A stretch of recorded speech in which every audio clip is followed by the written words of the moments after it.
আসসালামু আলাইকুম, welcome to education for child Bangla. আজকে আমরা পড়ব মুক্তিযুদ্ধ। চলো শুরু করা যাক। আমার বাংলা বই প্রথম শ্রেণী থেকে। 7ই মার্চ 1971 ঢাকা রেসকোর্স ময়দানে নেমেছে মানুষের ঢল। তারা এসেছে একজনের কথা শুনতে। মঞ্চে এসে দাঁড়ালেন তিনি, বললেন স্বাধীনতার কথা। তিনি আমাদের বঙ্গবন্ধু শেখ মুজিবুর রহমান, তিনি আমাদের জাতির পিতা। 25শে মার্চ 1971 গভীর রাত। পাকিস্তানি সেনারা সারা দেশে আক্রমণ করলো,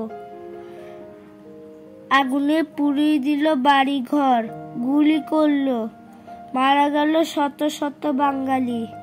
26শে মার্চ 1971 শুরু হলো মুক্তিযুদ্ধ। গড়ে উঠল মুক্তিযোদ্ধাদের দল। তারা রোদে পুড়ল, বৃষ্টিতে ভিজল, শীতে কাঁপলো, তবু লড়াই থামালো না। ভেঙে গুড়িয়ে দিল পাকিস্তানের সেরা ঘাঁটি। জীবন দিয়ে ছিনিয়ে আনলো বিজয়। 16ই ডিসেম্বর 1971 জন্ম নিল নতুন দেশ বাংলাদেশ। কেমন লেগেছে ভিডিওটা?